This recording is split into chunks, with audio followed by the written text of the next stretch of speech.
I sew, knit, crochet. I subscribe to a magazine for weaving. This knife would do 75 deer, real easy. I like Star Trek and I like Stargate, and If you'll buy me this house, you can put a pipe organ in it.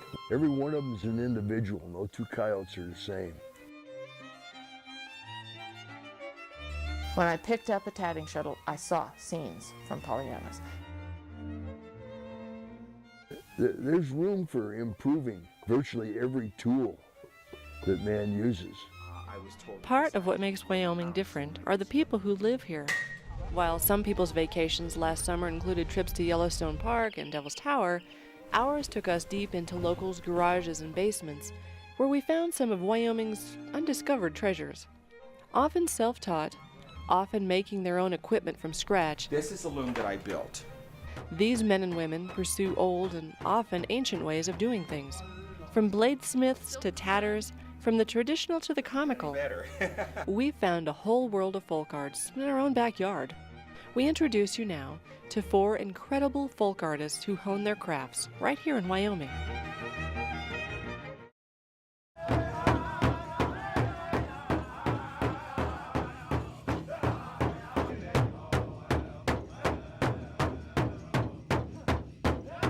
My name is Sonny Shoyo, and I'm a member of the Eastern Shoshone tribe. Being a drum keeper, you have to be knowledgeable on the songs that you sing, and you have to sing the appropriate songs for, the dance categories. And, the singers that help me around the drum, they're what you call backup singers. And they rely on me as the lead singer, drum keeper to, start the song off, and then they follow.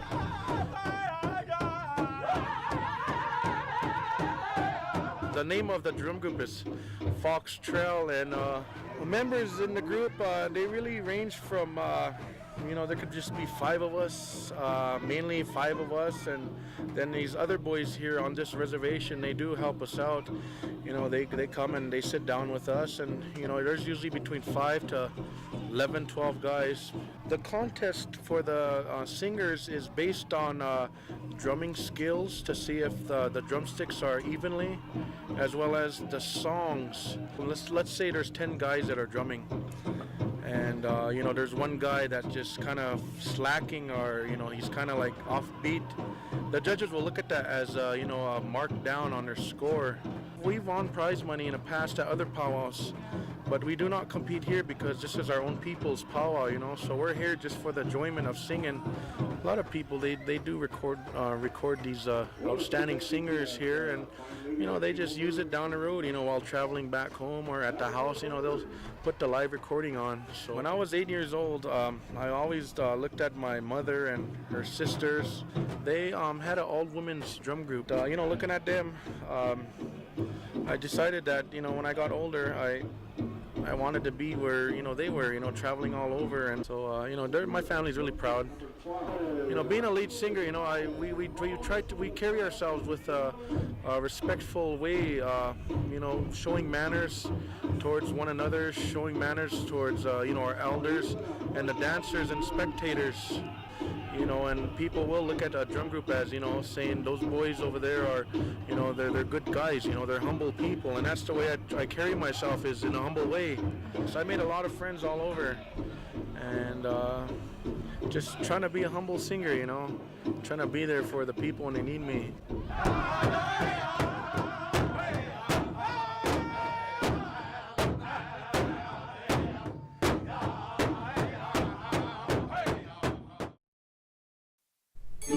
You wrap the thread around the fingers of your left hand and clip it.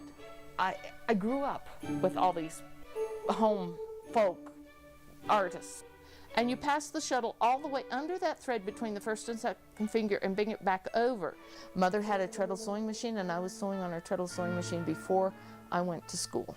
I loosen the tension of the thread on my left hand as I pull the right hand tight, and I only put the needle through my finger once. You only do that once. And then I re-establish while I hold the shuttle tight. My hands go just almost as well as my mouth does. I re-established the tension in my left hand. I fell down one time while we were hunting and put my crochet hook through my finger here. but it's a reverse. I didn't dress the deer out that time. The first one I did was a half hitch one way, and I was the one left-handed. I was the one that was born almost blind. This is a half hitch the other way. I was the one that gave my mother fits. She didn't know what to do about Mary. Again, I'm loosening the tension on the left hand and pulling the right hand tight. So I've decided that reestablishing the tension in the left hand and pulling it up firmly. It's okay to be different, and I can be different. I can do things different. And be creative, and they'll be beautiful.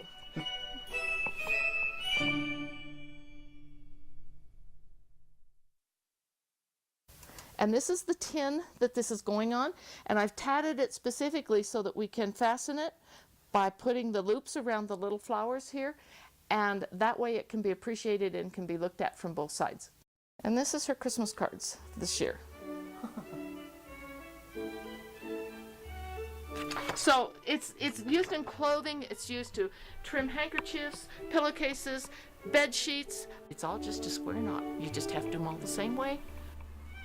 It seems to have appeared in most of the seaports of Europe about the same time. In different countries, it's called different. In Germany, it's called a word that means little boat, because the shuttle that we use looks like a little boat. In French, it's called frivolity. In Finnish, it's a word, again meaning little boat, but it sounds like you have to sneeze to say it. So tweet. It depends upon whether you want to call it knotting, or tatting, or frivolity, or come on, we want to get you out here straight. I am animate, I will win. See my ring finger here? You can tell I tat. See the bump? And I exercise them, I stretch and strain just on purpose so that I keep limberness in them. Most of what I have done over my life is self-taught with helps from an occasional class along the way. Find a new technique or something that I needed to know, and I'd go find a book. And that's why I've got a whole basement full of books, because if you can't find it in one, you sure better be able to find it in another. And besides that, by that time I found out how much fun it was just to sit down and spend an afternoon going through the books. This shelf is exclusively tatting. This is probably what I would call more or less the workhorse of the shuttles. It's a clover shuttle. This is a Russian-made wooden shuttle, and the ends are really tight, and it's really, really firm. And this is neat to load thread with a lot of beads on it. This was imported from the Philippines, and it's the water buffalo horn. This is the fish from Alaska. He got a nice smile. It's very, very portable. Everything you need for tatting will fit in a cigarette case. And it's much more productive, much more healthy use of a cigarette case. This is enough for thread and crochet hooks. And this has a cutting tool in it, scissors, spacers. I've got a tablecloth over there if you want to look at it. I crocheted it. I didn't tat it. While I was working for TWA, I carried it with me on the airplane, and I was traveling, and I worked on it in the office. And when I finally finished it, my supervisor said, "Mary, we're going to put that up on the wall and raffle it off because you did it on TWA time."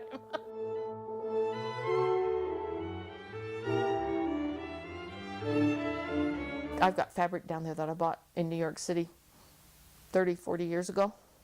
And when I was working for the airlines, went overseas, and I brought pieces of fabric home, and some of them are still down there, and some of them I've used, and the Thai silk that I bought when I was in Thailand, I sewed almost all I have.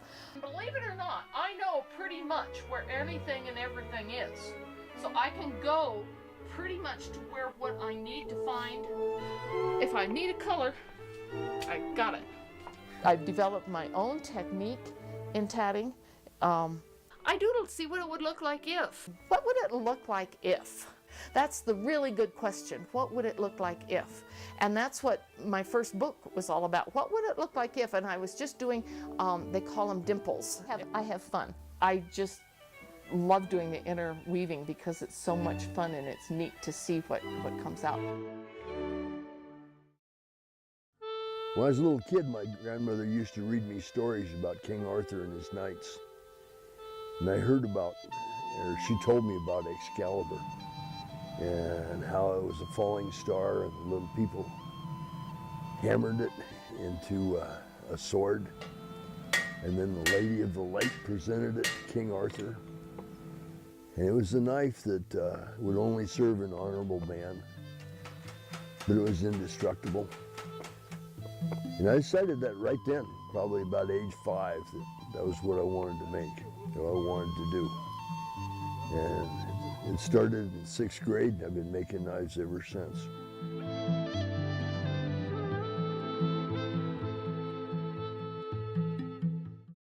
Robert Henry writes a book called The Art Spirit. And he says, when you paint with emotion. Your whole body goes with the brush. Your entire body moves. And he says, your emotion comes into the painting. My knives have that emotion. The emotion of what for, the emotion of why, the emotion of performance, pushing the steel to the absolute limit. You read about people that get stranded out in the wilderness, Fremont's expedition. They had to dig in the ice, in the frozen ground for roots. Dig a frozen otter out of the ice so they could get something to eat. Most of the guys starved to death. It was their knives that got them through. I carried it for 7 years. It's dug in the dirt. It's been pounded on with rocks and hammers. I've had to dig horses out of a ditch. I've had to cut headgate boards with a rock beaten on my knife blade. I chipped a sheep's head out of the ice. This knife, I could butcher a buffalo. I pulled myself off of a frozen river one time. My lifestyle gives me the opportunity to test the kind of knife that I want to make. I don't make kitchen knives and that kind of stuff. What I make is a survival knife. A survival knife that you could go hunting with. And if you get or hiking with and you get in a wreck, it'll get you out of it. And there's a reason for every aspect of the design of my knives, the geometry of the blades, the handle size, the shape. There's a reason for it. And those reasons have been learned by the state of Wyoming, by the Willowbow Ranch, and the opportunities that I have here in Wyoming. I'm very grateful to it. Knives off of the end, and it's ready to become a knife now. I'm gonna hang it up right here. My grandfather taught me the importance of a knife, showed me how to sharpen one. We used to make rabbit traps and all kinds of garbage. I started making knives back then, and then I continued off and on all the way through high school and college. And I was a cop in Fort Collins for a while, and I still made knives. And then when I came up here ranching, I had wintertime, you have a little extra time. I bought it at an auction. No, I bought it from Ralph Eberkite, this one.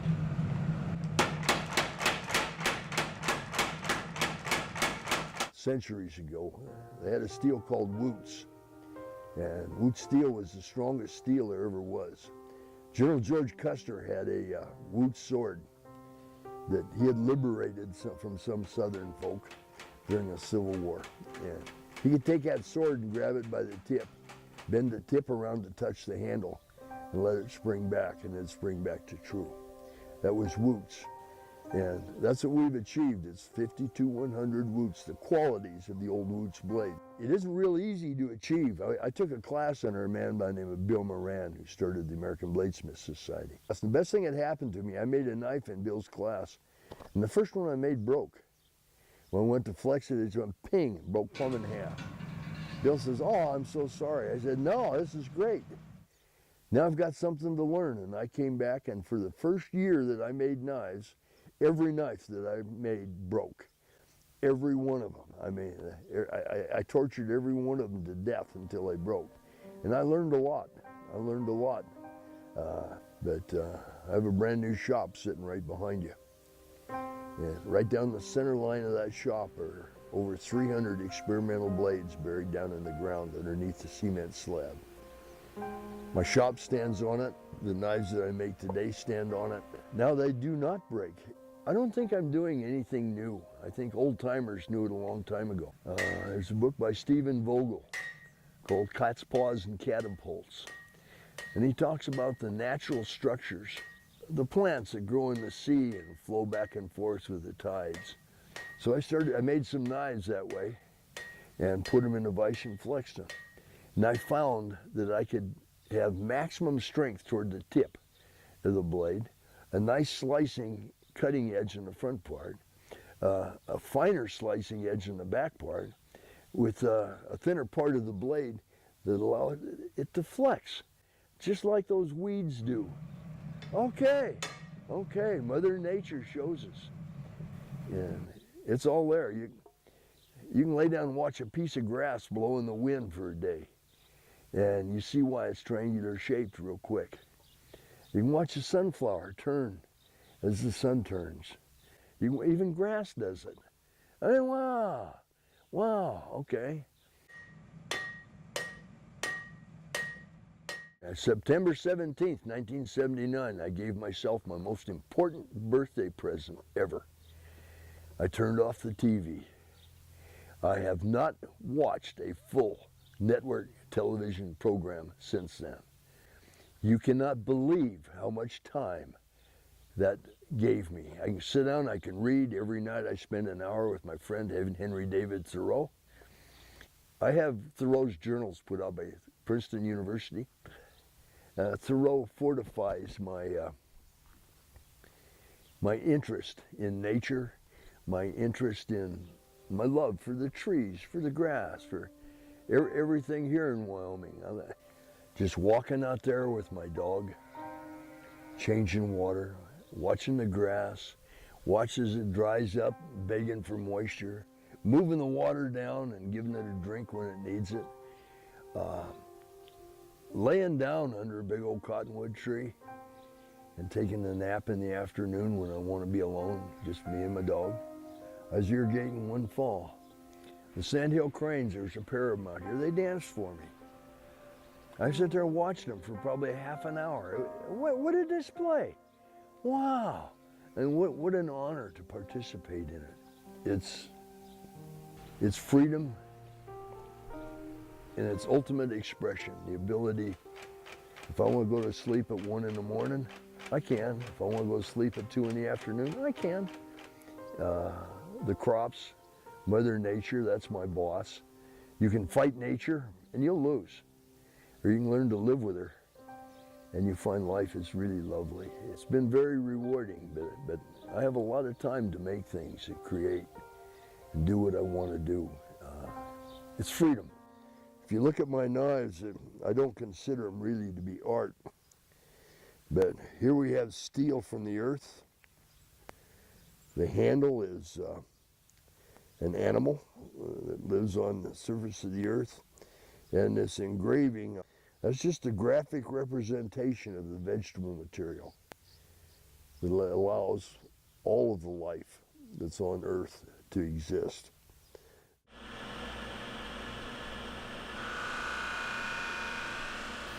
This knife is meant to stick, to penetrate, to go in deep. That's its total design. It's absolutely dedicated to be a fighter. It is my tribute to the people, the fighters, throughout the history of man who have had the courage to stand up for rational beliefs. The whistleblower who stands up and talks about government waste. The corporate executive that goes to the executive board and fights for a janitor that was fired. The little kid on the playground that takes on the school bully. To the original thinkers, to the Einsteins, who could put up with people thinking they were crazy and didn't know what they were talking about. The people that have made a difference for the benefit of mankind. That's what this knife is for. It's a tribute to them. I mean, wow. Wow. That's what I'm making it for.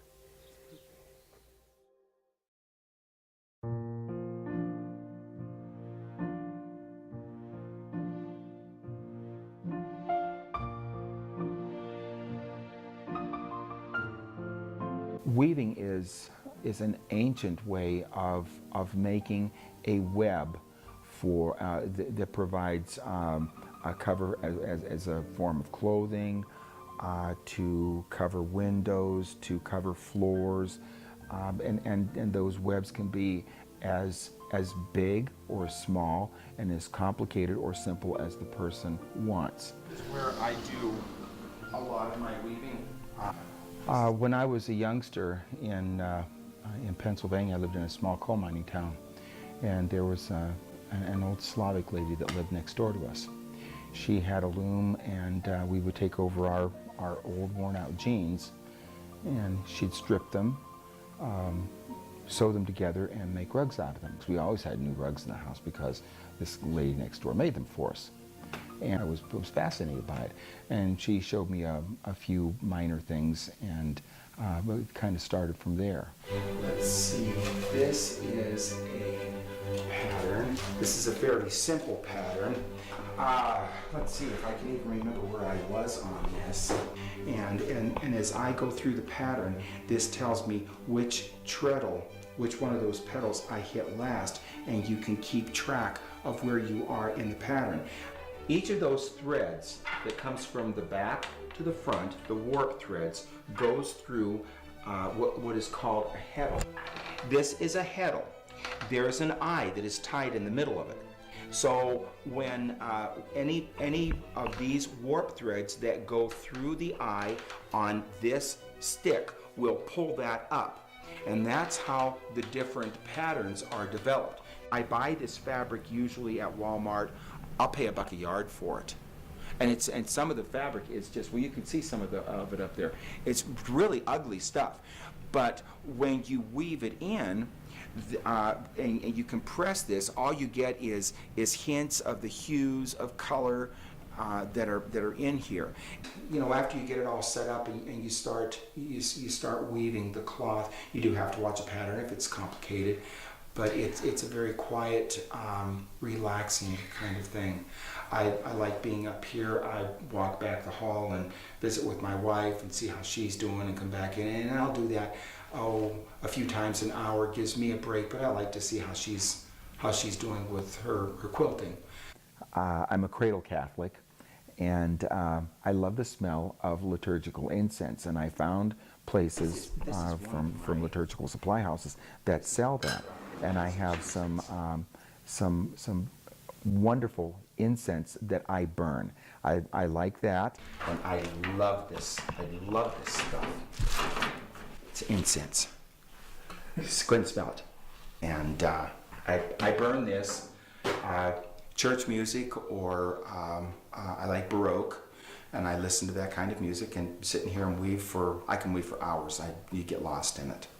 That's my world. It's a sunroom. It's out in another part of the house, and I close the doors, and that's my weaving environment. I was almost as interested in making the loom as I was in working with it and producing textiles.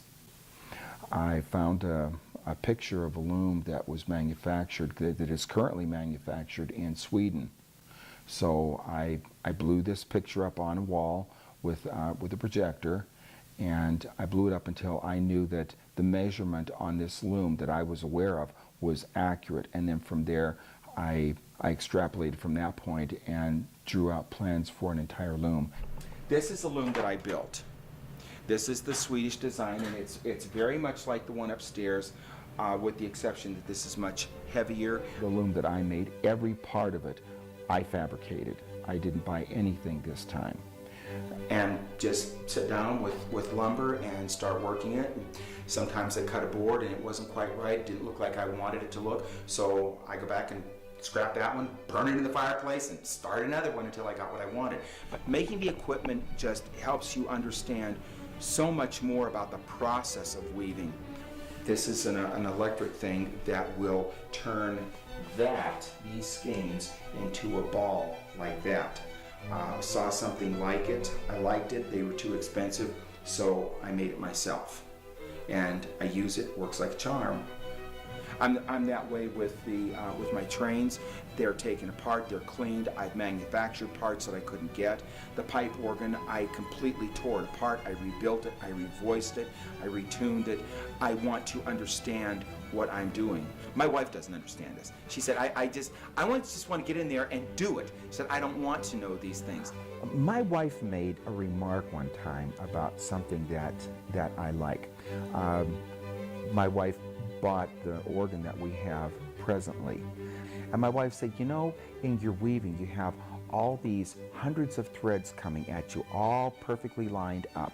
All the heddles in the loom, all perfectly lined up, the treadles lined up. And she said the pedals on the organ, the keys on the organ, she said, you seem to be drawn to that. She said, have you ever noticed that about yourself? I don't know that other weavers have that, but I really like that kind of thing. Lots of things lined up. I'm not obsessive compulsive, don't get me wrong. I love the music. And I get into that every day, at least for a very short time. I also collect and operate old Lionel trains, the big clunky ones. I've got a large Lionel laid out downstairs that is comprised of 10 sheets of plywood. So it's very large, and I work on that. And we just recently bought an ATV. I never dreamed I would have something like that. My neighbor talked me into it. We like to spend hours up in the remotest areas and see parts of Wyoming in our country that we haven't seen before. We enjoy the music. I love to cook. And there are just many aspects of life that I love to get into, learn about. But we prefer to be jacks of all trades and eventually a master of many as we go.